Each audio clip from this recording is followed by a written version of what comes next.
वात्सल्यमयी मातृभाषा हिंदी दिवस के शुभ अवसर पर आज मैं समस्त राष्ट्रवासियों के उच्चादर्श युक्त जीवन के लिए बहुशुभ मंगलमय कामना करता हूँ तथा गौरवशालिनी मातृभाषा हिंदी के मातृत्व स्वरूप को हृदयस्थ करता हूँ।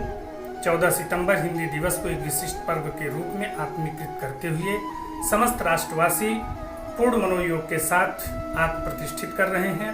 यह राष्ट्रीय जनजागृति का प्रतिफल है। मेरे प्रिय राष्ट्रवासियों, भाषा एक ऐसी विधा है जिसके माध्यम से हम अपने विचारों को संप्रेषित करते हैं। जिस प्रकार किसी पात्र के माध्यम से वस्तुओं को एक स्थान से दूसरे स्थान तक स्थानांतरित करते हैं, उसी प्रकार भाषा रूपी पात्र के माध्यम से अपने विचारों को मुखर स्वरूप प्रदान करते हैं। भाषा एक वैचारिक अभिव्यक्ति के लिए सशक्त माध्यम है।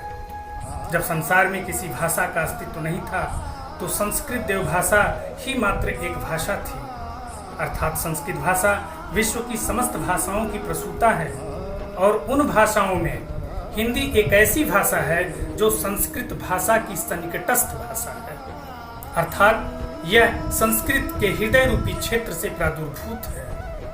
यदि भाषा न होती तो हम समस्त लोग मूकता को प्राप्त हो जाते। आप विश्व की समस्त भाषाओं का करतल ज्ञान प्राप्त कर लीजिए, अच्छी बात है, लेकिन अपनी भाषा का कभी आप अनादर मत करिए। इसी जनपद के पंडित राहुल सांकृत्यायन जी थे। दर्जनों भाषाओं पर समानाधिकार प्राप्त थे, लेकिन सर्वप्रथम अपनी मातृभाषा को अपने हृदय में धारण करते थे। इसी प्रकार का अनुसरण हमें भी अपने जीवन में करना चाहिए।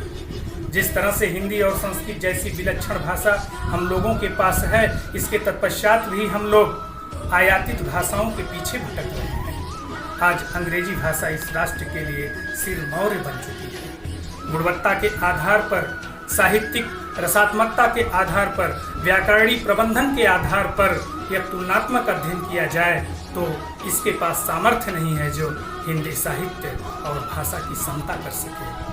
मेरे पास ऐसी विलक्षण वरदान के स्वरूप में हिंदी भाषा है।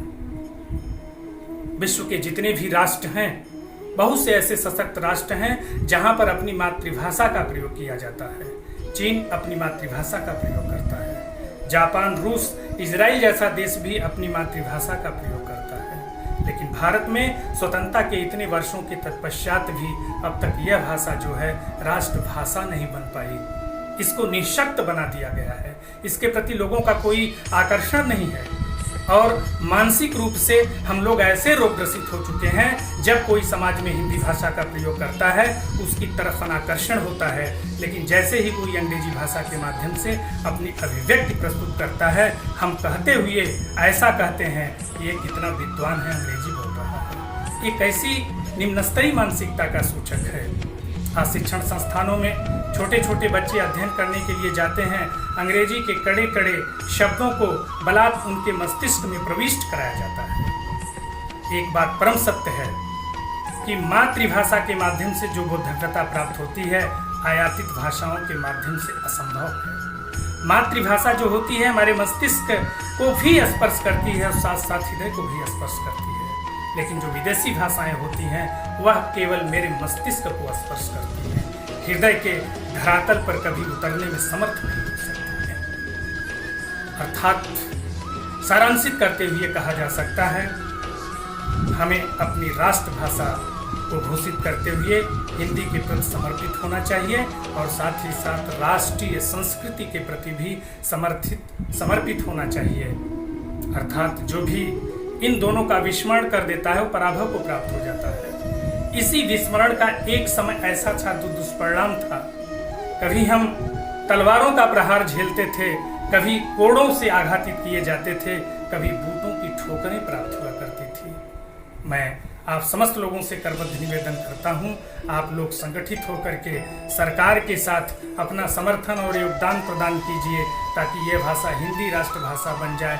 जिस तरह से विषमकारी स्थितियां 1250 वर्षों तक इस राष्ट्र में रही हैं, उसकी पुनरावृत्ति न हो। अर्थात हमें हिंदी भाषा को आत्मसात करते हुए अपने जीवन को प्रतिष्ठित करना चाहिए। इसी के साथ मैं अपनी वाणी को विराम देता हूँ। जय हिंद, जय भारत।